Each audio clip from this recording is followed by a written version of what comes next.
You said you wanted the truth, right? Here it is. Her words slapped through the hush, sharp as breaking glass. Think carefully before you open that file. The other voice hissed, breath ragged, hands trembling over a tangle of paper and metal. I've already seen enough. The laptop screen burned in the half-light, illuminating her clenched jaw. You're done lying. This isn't what you think, came a desperate reply. You don't know all the facts. She shoved a folder across the table. You stole what was mine. All these years you looked me in the face. There was a scraping chair, a staggered step back. Don't you dare upload that video. Watch me. Just before her finger clicked send, everything she'd fought for hung in the balance. To understand how she reached this point, you have to go back, before the truth clawed its way into daylight, before she became the last person standing between justice and silence. A car engine coughed itself to death along a rain-slicked shoulder of Highway 101. Judy pressed her forehead to the steering wheel, breath stinging the back of her throat. $23 left in her account, half a tank of gas, and one battered duffel holding her daughter's sticker-cluttered backpack. Somewhere behind the sheets of gray outside, the Olympic forest loomed, cedar and mist swallowing the sky. The dashboard's digital clock glowed 7:48 a.m., the last hours before everything she'd survived would slip beyond reach. In her pocket, 3 paper-wrapped hard candies, emergency dinner if tonight went wrong. She rolled a bank statement between her fingers, figures so small they looked like a joke, minus utilities, minus last month's car insurance, minus hope. Layoffs at the clinic.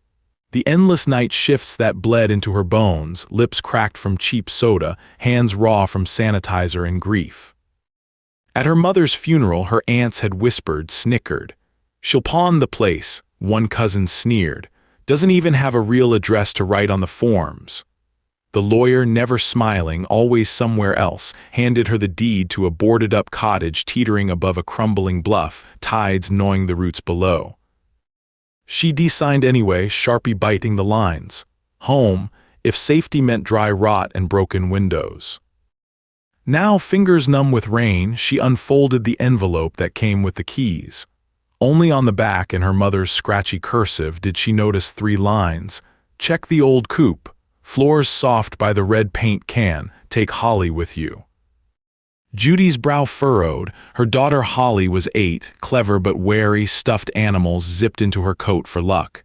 The coupe, she whispered.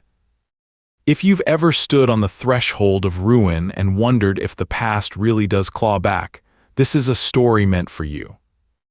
Mom, why are we stopping again? Holly's voice barely cut through the drum of rain. The Jeep had limped further along the battered coastal road, the silhouette of the cottage emerging through the silver haze. Moss-coated boards sagged beneath splintered windows, roof edged in brambles. It looked so much smaller than memory. Her mother's laughter used to fill every corner, or at least that's what she used to believe before everything fractured at the end. Judy opened her door, resolute even with the muffled aches in her knees from walking hospital corridors for years. We need to check something. Just a minute, Halls. Holly was already tumbling out, her rain boots sucking into the mud. It smells like wet socks, she grimaced, but she padded along anyway, chin burrowed behind a zippered purple scarf. Inside, the threshold wept cold breath against their ankles. Boxes stacked against peeling walls, dust painting fingerprints wherever she touched. Places like this hid more than mice. She de-learned that lesson 1 paper cut at a time. Crate after crate, discarded fishing gear, empty paint cans, even an old doll's broken arm, until, at the back of the shed-turned coupe, Judy's flashlight beam caught something odd. A square of floor didn't match the others. Too clean amid the grime. She knelt heart-jumpy as a snare drum and rapped on the board. Hollow, tugged at the corner, nothing. Tried again, this time by the red paint can. The plank gave just a seam, then with a grating cough lifted free. Mom, Holly's voice tightened, eyes huge. There, beneath split cedar, a metal hatch. The kind nobody accidentally forgets. Judy ran her palm over cold rivets, hands shaking. Holly tiptoed beside her, little fist gripping Judy's sleeve. "Is it a safe?" she asked, whispering as if the coop might hear. "Maybe," Judy murmured back, her own voice caught between awe and disbelief. Hook 1 revealed itself in a single, echoing heartbeat. Something was hidden down there, something nobody wanted her to find. The hatch resisted, but Judy's hospital-trained grip forced it open. A chill draft rustled up, carrying dust and the opposing scent of something old, sun-warmed leather, spilt liquor, the memory of laughter behind closed doors. She grabbed her flashlight, peering in. "Stay here," she told Holly, but her daughter knelt too, no intention of letting go. Wooden steps spiraled into darkness, steep yet polished smooth by secret passage. Judy's face, for one moment, was ghost-pale in the beam. She sucked in a shaky breath, one she remembered from nights holding strangers' hands as machines beeped out their last stories. Down the steps, her feet echoed off concrete. The air was thick, humming with the kind of cold that seeps into your marrow. Holly's hand stayed glued to her back. The beam swept the room, racks and racks of bottles, glass dusted in generations of sediment, labels so delicate they looked painted on with lavender ghosts. Foreign names. Some bottles stamped 1922, others Springbank, scrawled in marker so faded it barely showed. Judy let out a gasp. This wasn't on the deed. Holly pressed her nose to a bottle. "It's like the museum trip," she murmured, "but grown up." On a far shelf, something else, an envelope yellowed and taped shut. Jude in her mother's looped scrawl. Hook 2, a letter left behind against all odds. Judy's knees dug into frozen dirt as she slid it open. "I hope you'll forgive what I've done." The ink ran as if written in a hurry. Her breath hitched. She could almost hear her mother's voice. "If you're reading this, someone wanted you to stay in the dark. My lawyer is not your friend. Find the real file. Trust your instincts." She read the rest in silence, every line etching a new weight across her shoulders. A creak upstairs. Holly flinched, clutched Judy's wrist. Hook 3, the danger wasn't just what lay below, but who might know they'd found it. A scrap of typewritten paper with a phone number fluttered to the floor, falling out of the back of the envelope. It bore the letterhead of Peninsula Trust and Law. Dates, numbers, a single line, transfer scheduled, Friday. Judy's heart pounded out a grim rhythm. The sale of the property was days away. She had only until Friday before someone else snatched away whatever rights she might have. She pocketed the phone number, her hands shaking so hard she nearly dropped her flashlight. "We need to go," she whispered, ushering Holly up the stairs, not looking back at the wine-dark twilight crowding the hidden room. Back inside the cottage, Judy wiped sweat from her brow with a trembling hand. "I need advice," she said. "We have to find someone who knows estates, someone outside this town." Her gaze flicked to the ink-stained phone number. She dialed, listening to the endless drone until finally a cautious voice answered. "Pierce McIntyre, Forensic Accounting. How can I help?" Judy explained, words tripping over themselves. "There's something wrong with my mom's estate. I found evidence. Can you meet me?" He hesitated, voice clipped but not unkind. "Bring everything you have, my office today." She hung up, cradling the phone, and turned to Holly, resolute. "We're not letting them do this to us again." Back in the car, Holly's voice was small. "Are we getting in trouble?" "No, honey, we're the ones fixing mistakes." The Jeep sputtered into the wind. Coastal mist pressed against the glass like a living thing. Inside McIntyre's cramped office, the stacks of file boxes were nearly as high as the water-damaged ceilings. He wore old wire-rimmed glasses, hair spiked as if permanently wind-blown. "Miss Grady, sit," he said, clearing papers with brusque energy. "Walk me through it from the top." Judy placed the envelope, the bottle, and the deed on his desk. "I found these hidden in my mom's old chicken coop. There's a hatch underground, hundreds of bottles, some from the 20s, and this letter she says our estate lawyer kept secrets." He threaded his fingers, shooting Holly a little nod. I've seen 3 cases just this spring, a trusted executor making himself the rightful heir. They bank on you not knowing your rights. So what now? Judy pressed. He tapped the transfer papers she'd brought. You said there's a sale closing Friday, then someone's rushing. If you had the original will or proof that yonder legal counsel tampered, this could blow up. Judy revealed the letter and documentation she'd found, a giddy nausea swirling in her gut as McIntyre's gaze sharpened. He rifled the papers quickly, then paused, face grave. These numbers, this trust, they're using it to launder funds. Not just the property, this entire town's real estate deals flow through 3 shell companies owned by that lawyer's family. You're the obstacle.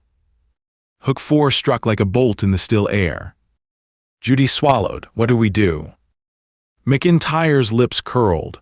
We go public, but you need evidence and fast. If they close Friday, you lose what's left. A look passed between them, wariness and something like hope. What if he finds out I'm onto him? Judy asked. He didn't flinch. That's why you don't do this alone. As they left, Judy replayed scenes from a funeral, cold eyes, laughter behind hands, her own face in the bathroom mirror as voices carried from the parlor. She doesn't know the half of it. Now, with stakes barreling toward her, Judy's hands steadied. For the first time in years, holding on felt less like desperation and more like defiance. The rain had eased, dusk thickening the air with brine and wood smoke. Holly dozed in the backseat, thumb in her mouth, finally at peace for the first time in days. But as they rolled back toward the half-drowned cottage, a black SUV idled at the edge of the lane, someone waiting in the deepening fog. Judy's grip on the wheel turned white. She didn't run. The car door slammed behind her. From the SUV stepped Mr. Fallon, her mother's estate lawyer, rainwater glistening on his immaculate shoes. He offered her a smile, all shark's teeth. Miss Grady, you've been busy. She forced her voice calm, just clearing out the property. He circled, gaze unblinking. You should know tampering with evidence is a crime, and trespassing if I'm not mistaken. I hold the deed. She let bravado fill the cracks her fear had left. But he wasn't finished. There are things you don't understand about your mother's affairs. You do well to let professionals handle it. Judy drew herself up, shoulders squaring. Or maybe I already know more than you ever wanted. He stepped closer, voice low. If you make noise, you'll regret it. Let the sale close. No one else will get hurt. For a moment, the world narrowed to the distance between them. The threat, the mute plea for silence, the chilling certainty that he meant every word. She didn't blink. I don't scare easy. His smile cracked. We'll see. He climbed into his SUV and roared away, leaving streaks of mud in his wake. Back inside, Judy found Holly burying herself under moth-eaten blankets. Are we okay, Mom? We will be, she replied, not trusting her own voice. She packed documents, snapped photos, organized videos of the hidden cellar. She texted McIntyre, he made contact, we need backup. His reply came fast, meet me by the old mineshaft near Butte, safe there, no ears, bring proof. Judy's hands shook as she zipped Holly's coat. Come on, kiddo, adventure time. They drove out to the cold edge of Montana mining country, moon bleaching the ground bone white. The mineshaft slouched behind chain link, a place haunted by men who followed riches and found dust instead. There, under the broken glow of an old lantern, McIntyre hunched over spreadsheets, eyes dancing over the evidence she'd collected. The auction proceeds make no sense, he muttered.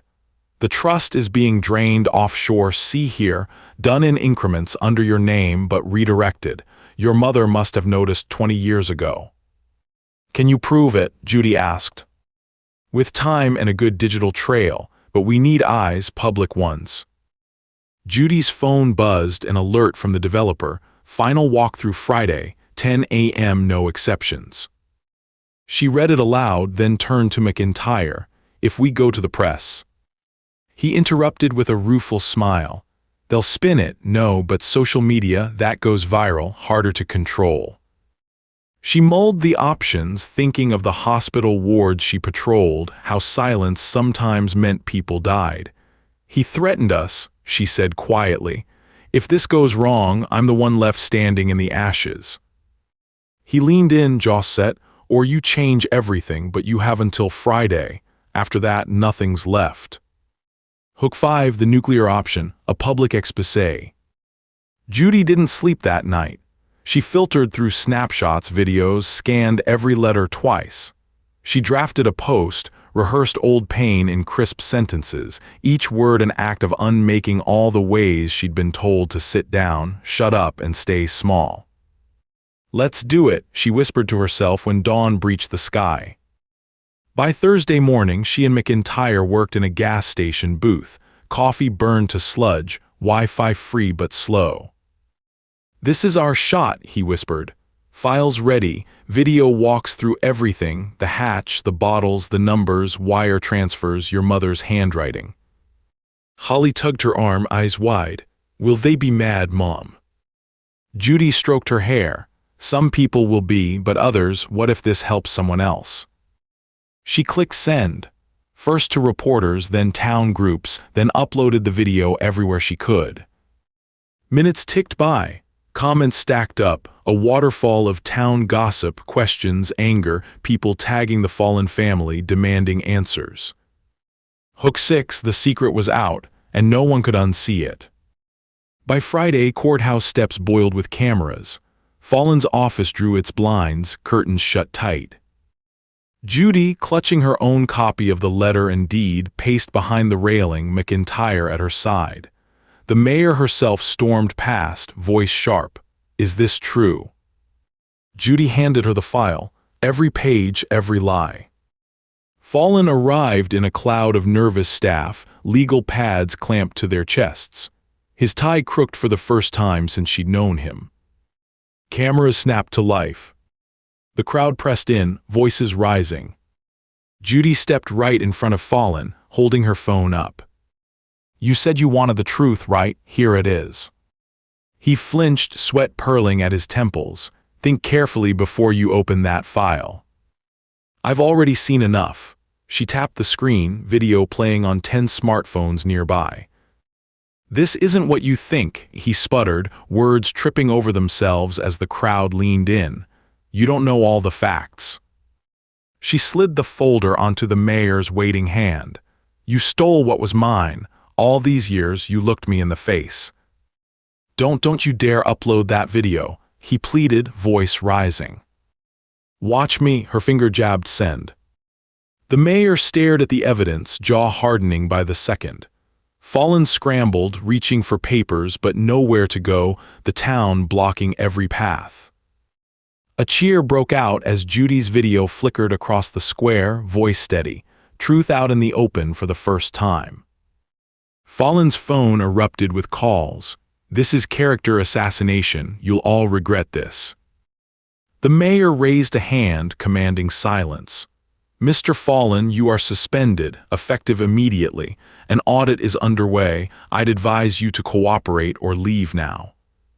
Someone from the crowd spat, should have known you'd de-screw us all. A chorus of agreement, footsteps turning away from Fallen.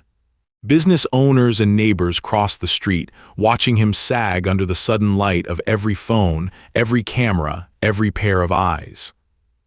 His steps faltered. A single banker's box clutched to his chest as he stumbled from the square, community turning cold and silent behind him. Judy stood her ground, her hands only trembled a little. The news swarmed McIntyre for statements. How much are those bottles worth, really? Someone demanded. Whatever the past cost her, he replied, plus a little extra for justice. Judy closed her eyes, chin high, as the sun broke over the courthouse roof. For the first time, she didn't flinch under its heat.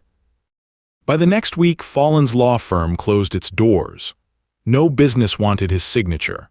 Vendors cut ties, clients demanded accountings. In 2 months, the trust disintegrated. State authorities found wires traced back to fallen sun, the offshore shell deals, the pattern all too clear. The developer's offer evaporated overnight. With proof of fraud, the estate reverted to Judy. She didn't celebrate, just unpacked her duffel in the cottage, Holly skipping in the overgrown grass with a ragged jump rope. Within days, word spread about the wine cellar. Auctioneers confirmed bottle after bottle, pre-prohibition Scottish casks, single malts from the roaring 20s, each worth more than she'd staked on hope all these years. But she didn't sell it all. County records uncovered a dormant claim attached to her property, an old silver mine overlooked for decades but with deposits plenty for a small crew. With McIntyre's help and her own never-quit grit, Judy reclaimed the deed, hired 3 miners recently laid off from the same company Fallen's family once controlled. Pay fair, work honest, the town noticed. Neighbors brought pies, apologies trailing behind. Didn't realize what they were up to, one confided, shamefaced. Holly made friends at the new school, stories of the brave lady from the video, spreading faster than she could keep up. Judy put in hours cleaning, hauling debris, oiling the doors that used to slam in her face. She stashed a single bottle from 1922 on the mantel and poured a glass only when the first miners struck a silver vein, enough to prove the land's story wasn't finished yet. She never forgot the feeling, standing on courthouse steps, world watching, pulse a drumbeat between ruin and revelation. Fear and hope finally balanced for just 1 second. Months passed, but the cliffside cottage grew warm again. Walls patched, garden cleared, laughter rolling out into the dusk. Sometimes she'd uncork the old hatch and run her hand along the racks below, feeling both the weight and the gift of what was hidden so long. The town, once quick to dismiss her, now saw her for who she'd always been. A survivor, a restorer, a woman who brought lost things to light. If anyone wonders how much time can change a life, let them know this. The rarest things endure, whether buried in earth or courage or the fragile hope a mother teaches a child. And if the past tried to bury you, there's always a way to dig roots into something new. Turns out patience and persistence age better than the finest single malt.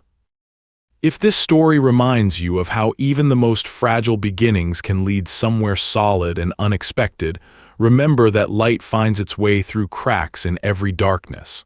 And sometimes, that's all the proof you need. The tourist season arrived earlier than anyone expected. It was still April when the first out-of-town cars trundled up the single-lane road, tires spitting mud. Word had drifted along the peninsula, first a trickle through local Facebook groups, then a headline in the Seattle papers. Lost Prohibition Cellar discovered. Family reclaims legacy after decades of fraud. Judy noticed the glances at the gas station, curiosity mixing now with respect. People stopped her to ask about the bottles, but more wanted to hear about the fight, how she'd stood her ground, faced down a man who'd always seemed untouchable. Some brought stories of their own about the way things used to be done in this fog-bound county, how their fathers lost land, how neighbors' names vanished from old mining ledgers. At the hardware store, Mr. Devine nodded as she loaded cans of sea blue paint. "You showed a lot of grit, Miss Grady. That fallen clan ruined more futures than most folk realize." Then he pulled a battered ledger from behind the counter, names, numbers, silent proof, and offered her free delivery for sandbags come storm season. Holly bloomed in this new soil. Mornings she raced for the bus, lunchbox swinging, then returned at dusk with wild stories, flashlight tag in the old courthouse, trading pressed ferns with Emily, the mayor's granddaughter. She never spoke of being hungry or being afraid or losing friends. Those silences stayed in the past. Instead, she told stories at bedtime, voice bright. How mom saved a whole town, or how she wanted to be a teacher, or at least someone who could find things hidden underground. Judy's days filled up. Paperwork with McIntyre, now both accountant and unlikely friend, mining permits, insurance forms, endless signatures. Sometimes she pulled a long shift at the hospital for extra cash, filling in for nurses on leave, her hands and feet moving through memory and muscle, her mind drifting back to the chill of that hidden hatch. One cold morning, she picked her way down to the cellar. The air shifted as she turned the key, light catching floating dust, old bottles standing guard along the shelves. She ran her hands over the bottle she'd kept aside, the 1922 Springbank. Under the soft glass, a label curled with age, her mother's flourish on the back, for when the fight is finished. Judy chuckled, throat tight, remembering. Almost, Mom, she whispered, nearly there. Upstairs, the phone rang, shaking her out of reverie. It was McIntyre, voice quick and urgent. Judy, you're going to want to come by the courthouse, he said. They found something else. Notary book from '81 in the county archives. They think it proves what your mother suspected. There are signatures for dozens of old deeds, none matching the rightful heirs, all with fallen signatures. Judy's heart thudded. What does that mean for us, for the town? It means a lot of families have claims, might even mean a class action. She sat heavily on the stairs, hand pressed to her forehead. The fight was bigger than she'd realized, longer roots, deeper wounds. But looking down at her own hands, healthy, steady, she knew she could do it again. She owed it, not just to her mother, but to everyone who'd been told to accept what they were given. I'll be over after the bus drops Holly, she promised. And that was how she found herself, just after noon, standing in the dim hush of the county records room, looking at the notary ledger with a gathering cluster of neighbors. Faces from her old high school, men who fixed roads, women who ran the bakery and the only clinic for miles. McIntyre didn't waste time. If we bring this to the state, they'll launch a formal inquiry, could take years, but we can also work through restitution, set a precedent here and now. The town's with you, Judy. They trust you after all that's happened. She searched their faces, wary, tired, hopeful beneath the fatigue. Why me? The question slipped out, so quiet she almost regretted it. A woman stepped forward, Christina, who lived above the old general store. Because you didn't just fight for yourself. You brought everything into daylight. That takes guts. And you never ran, said Gerald, an old fisherman who'd lost 3 brothers to mining accidents none of them had insurance for. Judy exhaled, slow. All right, let's do this together, no more secrets. In the days that followed, her kitchen became a hub. Neighbors crowded around the battered farmhouse table, poring over musty deeds and old letters. She handed out mugs of instant coffee, scribbled notes, tried not to weep when Mrs. Nakamura found proof that her family once owned the North Fields before internment. Each story felt like a new bruise, but there was healing too. Doors opened, voices spoke truth that had been locked away a lifetime. They set up a town meeting for Saturday, everyone bringing food, everyone bringing stories. That night, Holly climbed on her mother's lap. You look tired, Mom, she said softly. Judy kissed her brow. It's a good kind of tired, like when you finish something you never thought you could. Are you scared? Holly asked, burrowing closer. Sometimes, but mostly, she hesitated, considering. Mostly I feel strong and kind of like I'm finally seen. Holly nodded as if this were the most normal thing in the world. Can we keep the cottage forever? Judy squeezed her tight. As long as we want, honey, no one's taking it from us again. On Saturday, the hall filled past old fire codes, laughter rolling up to the rafters as people swapped casseroles and anger in equal measure. Judy stood at the front, voice steady as she laid out what was found, the bottles, the hatch, the decades of falsified deeds.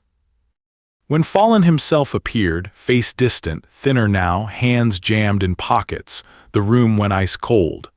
For a moment no one spoke, then Mrs. Nakamura rose, voice trembling with history and old pain. You stole from us, she declared, but you cannot steal who we are to each other. Fallen looked down. I can't undo what I did, but I can help now, let me try. The town watched, judgment, mercy, retribution, what would heal and what would only add scars. Judy found herself standing, surprising everyone, most of all herself. If you're serious, Fallen, you'll talk with the state, not quietly, not alone. You'll testify, give us the records, the names, everything. That's the only way to start fixing anything." He nodded, one jerk of the head, the admission of a vanquished king. McIntyre chimed in. "We've got lawyers on call. We can grant certain immunities if he comes clean." The crowd buzzed, some voices sharp with skepticism, others tired but urging peace. No one wanted an endless war. After the meeting, people lingered for hours. Children wove between tables, pies disappeared, old grudges softened on cups of strong coffee and the telling of long-held secrets. For once, the whole town felt like family. Some weeks later, the news cameras came again. They documented restoration crews scraping away the worst rot from the cottage, miners climbing down to the silver veins below, the rack of ancient whiskeys that became a centerpiece for the local museum. The story receded from the headlines, but Judy found her world fuller than it had ever been. Through it all, the memory of her mother's hand on her back, her whispered warnings and hopes, became a kind of prayer. She said it every morning, walking the bluff, coffee steaming in her hands as the sun fought its way through mist. "We did it, we kept the light going." That summer, as tourists hiked the newly marked trails nearby, a little girl led tour into the old cellar beneath the coop. "My mom and me," Holly would say, lantern held high, "we found this all by listening to people who came before. There's still more to find every day." One afternoon, Judy sat with McIntyre on the porch, feet bare, dogs barking somewhere up the lane. "What happens next?" she wondered aloud, as the world spun on outside the safe bubble of their porch light. He grinned, eyes crinkling. "What always does. People squabble, fall apart, get back up again. But you'll be at the heart of it now. Let's just hope history stays above ground." Judy smiled, her own reflection flickering in the window. "I can live with that." Fall arrived on the wind, chilly but shot through with gold. Judy learned to bake bread from a neighbor, taught Holly to dig carrots from the restored garden. She found old photographs in the attic, faces stern but proud, all watching her from some unbroken line of women who'd survived, adapted, built things from next to nothing. The mine didn't make them rich, at least not the way people imagined. Silver came in fits, each new strike a reason for a shared meal more than a windfall. But every payday meant bills paid, school funded, the town slowly healing. Holly's favorite place was still the old coop, now scrubbed white, walls lined with sketches and old bottles. "It smells like hope," she once said, wrinkling her nose. Judy didn't correct her. She let her believe that things really could shed old histories, that someday no one would remember fear, only resilience. Yet on clear nights, when the ocean wind rattled the glass, Judy sometimes found herself drawn back downstairs. The secret hatch, no longer quite so secret, still held its magic, promise and memory pressed into dust and wood. She thought of all the ways darkness keeps its grip, how easy it would be to leave buried things alone. But she had learned, for herself and for Holly, that it is always worth digging, always worth asking, "What if?" Always worth standing in the open and choosing the truth. "Time to close up," Holly would ask sleepily from the stairs, pajamas patterned with stars. Judy would nod, rising to her feet. "Yes, darling, time to put the day to bed." And together, hand in hand, they'd climb from the cellar, closing the hatch with one last glance back at the hidden gleam of bottles, relics not of pain, but of persistence. Outside, the world stretched forward, tides running ever new against the base of cliffs. On nights like these, Judy felt the ground secure, the roof mended, laughter growing warmer by the season. The last line her mother wrote, hidden on a scrap found months later in the garden shed, became their guiding star. "Don't be afraid to lift the floorboards. Sometimes what's lost makes a home even stronger." With every season, Judy believed it more. When she listened to Holly's giggles echoing through open windows, when a neighbor stopped with a bit of news or fresh apples from the orchard, when she ran the tip of her finger over the rough grain of the old red paint can, she saw the shape of her new life, earned, not given. And somewhere between the stubborn roots of cedars and the buried bones of the past, Judy Grady planted herself. It was not the life she imagined. It was better, built on truth, seasoned with history, with the courage never to turn away from what lay beneath the surface. Sometimes the treasure you uncover is not silver or whiskey or grainy proof, but something simpler, harder to name: the power to claim your place and invite others into the light you kept burning. The sun would rise and set as it had before and as it would forever, washing the cottage and its cliff, the whole stubborn town in golden, forgiving dawn. And each day, no matter what storm or secret tried to return, Judy and Holly opened the door and stepped through unafraid.